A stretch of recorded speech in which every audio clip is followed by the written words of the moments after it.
Okay, welcome to another Highland League Weekly Friday preview show. This weekend coming up, in theory, we should have a full card of league action, although Callum was telling us beforehand that the weather forecast suggests that we might not get all of the games played this weekend, but we live in hope. We might not get any of the games played. By the time you're watching this, the weather might have arrived, unfortunately. The games that never were. Yeah, so anyway, this feels like a good way to spend our time this morning, to preview all these games that might not happen. But anyway, the main game this weekend, in theory, as I said, is going to be Forest Mechanics against Inverurie. I mean, this game looks like one of these where you can't really judge what's going to happen, or I certainly can't. I mean, both teams have shown decent quality this season. They've both had games where they maybe haven't showed up so well. Aye, I mean, the first thing to say as well with regard to previewing these games is I like to say they're all on till they're off, so we'll carry on. But with Forest and Inverurie, it's only one defeat in the last 6 in all competitions, which is a pretty decent run of form. Forest have had quite a tough run, but they're still 8th in the table. They did win at Harlow Park earlier in the season, so I imagine they'd take a bit of confidence from that, and really I think it's very, very difficult to call. I think maybe just given their current form, you might edge towards Inverurie, but I can see it being quite tight. Richard Hastings called their win at Turf in the League Cup a slog, he called it. He would happily accept another slog this weekend, I'm sure. As for Forest, they had a very good performance, if not the result they wanted against Banks-a-Dee, so they'll be looking to bounce back. This will be a tasty one, a good one to pick for the Carpets, I think. Okay, let's discuss next then Banks-a-Dee against Brora Rangers. This game is going to be on this weekend. This got a good chance, probably a better chance than any, given Banks-a-Dee have got an artificial pitch. We've already filmed this game twice this season, and both of those games, I mean, the second one certainly was an all-time classic in the Cup. It was in the Cup, wasn't it, the second one? So again, I mean, the reason I bring this up is it looks like another tight affair, potentially, doesn't it? It does, and for Brora, as I've said with Fraserburgh in previous weeks, I feel like it's a must-win for them. It's going to be a tough one at Spain Park.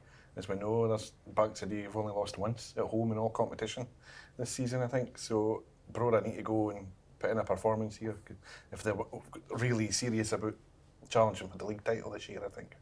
I think what you're saying, if Brora were to win, they would come away and feel quite good about their chances and look at that as a real sort of big tick in the box to have, if they could win, and they'd have played Banks-a-Dee twice and come away with 6 points, which not many teams are going to do this season, clearly. I mean, D, obviously the league, I mean, I would expect them now to, whether they get the result on Saturday, we'll wait and see, but in the league generally I would expect them to go on a bit of a run now. They've got through in the League Cup last weekend. That semi-final won't be until March, but you know, they've still got something to play for. I'd expect them now to set about pushing up the league a bit, but a question for you is, can AstroTurf freeze? It can. It can, and also can a Brora team bus get all the way down here?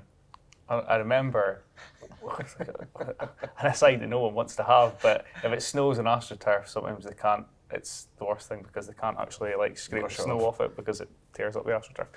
Anyway, that wasn't something. Hopefully, it doesn't come to that. Yeah, ever again. Fraserburgh against Lossiemouth. Fraserburgh dropped points last weekend against Keith. They can't afford to drop any more points this weekend, can they? No, they can't. And at home, you would fancy Fraserburgh against most teams, but Lossie are having a decent season. We've said that, and I think they'll have no fear going up to Belsley. That's for sure. But I would expect Fraserburgh looking to put on a show after their disappointment at Kenneth Park. Lossie have played well the last 2 weeks against Brechin and Buckie, and you know, just from those good performances you think, about to get a bit easier, nae quite, but I mean, maybe this is a week where for them they can put in the performance and get the result to go with it. That's what they'll be hoping for, but I would agree with Thirdy that you would start off expecting Fraserburgh to take the points. Nairn County host for Martin United. I believe Nairn's last outing was that topsy-turvy win over Forest, wasn't it? It was, but over their last 5 league games, Nairn have won 4 and drawn 1. That's 13 points. They're in as good a vein of form as anybody in the division. So at Station Park as well, I think I would anticipate a really difficult game for Formartine. But there's been quite a few of these sort of games already where in seasons gone by you might have seen Formartine slip up and they haven't done so yet. So they could quite capable. They're quite capable of going up there and winning. But I think that could be a really good contest if you were a neutral. So if they want to be in a title mix, this is a game they've got to win. Yeah. Simply. We keep saying this for the teams chasing the two at the top. There is no margin for error now. It's got to be 100% running, I think, to have any chance of catching the two at the top. And I still have Brechin as favourites. Rothes against Huntly on Saturday. 12 goals between them last weekend, by my count, so a goal fest in store. That's, you just jinxed it for 0-0 now. But no, clearly both be looking to continue in sort of similar manner. I mean, for Huntly, it's a result a game where if they could win, it would just pull. Rothes are sitting 7th. It would pull the sort of 7th, 8th of Rothes and Forres a bit closer, and maybe give Huntly or some of the other teams round about them that hope they can maybe break into the top 8. And I think Huntly, on their day, are probably good enough to be in the top 8 potentially, but the issue's clearly been consistency. And I mean, Alan Hale would love to have the result he had last week against Wick in the performance, scoring 5 goals, but you're not going to get it every week, so maybe you find, I'm sure they'd settle for 1-0 right now if they were offered it. Two teams that showed they've got firepower. I think whoever defends best takes this one, and for me it's Rothes, but in a close one. Turriff United against Wick this weekend. Toughest to call. I mean, if there was one I was going to go, this will be the first one called off. Maybe this one? Possibly. I would disagree. I'll come to that. This could be a good little side bet for us. What game's going to go first? But yeah, I mean, Wick disappointing last weekend for them against Huntly. Turriff just can't buy a win just now. Yeah, it's not the team they were at the start of the season in terms of the results they were picking up. It just feels like a hard luck story every week for Turriff in the minute. They need one result to kind of break that horrible run and get going again. They do. I think Aaron Reid is close to making his comeback, and he might not be a Turriff. Well, he's going to Aberdeen in January. Whether he comes back on loan or not, we wait and see. But they might not have him for too much longer. So if he is back for this game in the next couple of weeks, they'd hope to take advantage of that. Wick, their last 2 games, they've conceded 11 goals. Admittedly, one of those games is against Falkirk, but clearly, if they are to get a result, they need to be a bit sharper at the back. If Turriff can get Aaron Reid back this weekend, it'll be a early Christmas present for them. Oh, you're not coming with that. Anyway, those are the 3 p.m. games covered. There are 3 games this weekend kicking off at 2 p.m. The first of which is going to be our second highlights game, Clattenacudden against Keith. Well, I say second highlights game, in theory. Again, a lot of theory. Keith looking to build on a great point against Fraserburgh last weekend. Keith 4 points from their last 2, trying to just keep the run going ideally, but Craig Ewan's spoken about it before, that it's a tough league. It's very hard out with sort of the top 5-6. It's very hard to have a great deal of consistency, but I suppose if Keith could win, they'd be really happy with that 7 points from their last 9. The flip side, Clark again, if they could win, it would sort of put themselves back in amongst that sort of pack, middle to bottom.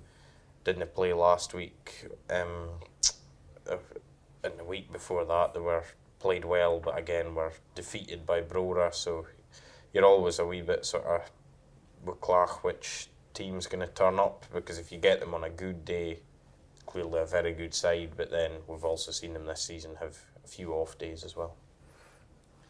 Brecon City against Devon Vale. I mean, we saw the Vale put 7 past Strathspey on the cameras 2 weekends ago. Brecon City, though, we know how good they are. We know that they're right up there, if not the front runner for the league as things stand. I mean, it looks difficult for Devon Vale, but they can't score goals. It's just keeping them out. They can, but as we've said before, I think it's 6 goals in the league that Brecon have conceded, and you're talking about Devon Vale scoring 7 in one game. Any team scoring at a glebe is done well for themselves, and it doesn't happen very often, and I expect Brecon to run out comfortable winners here. And that's no disrespect to Devon Vale, it's just Brecon are doing that to most teams, especially at home. So I don't see anything to make me change that point of view. They've got the bit between their teeth, and they are the team to beat for me. The only thing I would add is it's kind of as good a time as any for Devon Vale to have a game like this. They've won their last 2, created plenty of chances, scored plenty, as you said, in the last game. So again, it's a bit of a, I know people in Fitba hate this expression, but it's a bit of a free hit really for the Vale, because they're not expected to win, but they're in a decent little patch of form. Maybe they can go there and cause an upset. Strathspey Thistle against Buckie Thistle, the Battle of the Jacks. The last game to discuss. I mean, you've just talked about free hits there, Callum.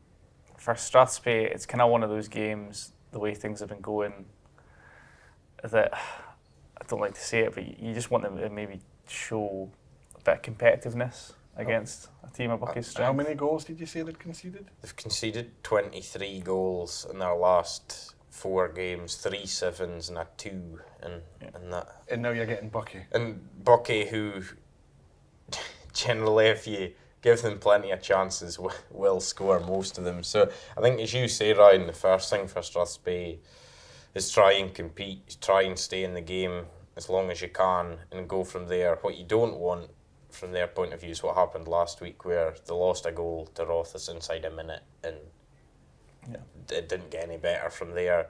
But on a side note, from what you were on about the first game to be off, I think if I was having to put money on it, that given the sort of Granton's geography, and generally if it snows in the north, some of it will land in Granton. I think this could be the first game to go, potentially. 30. I'm with Callum all the way. Off. Strathspey first. Yeah. Okay, I will say Turriff first. So keep an eye on Twitter, folks, for this riveting side And plot. if the two of you put it up at the same time, you'll have a lot of questions to answer. Conspiracy. Right, anyway, that's all the games this weekend discussed. Just a reminder, in theory, the main game will be Forest against Inverurie Locos, and the second highlights game will be Clatnacuddin against Keith. Who knows where we'll end up, but that's part of the excitement of it all. Maybe we'll just be in our houses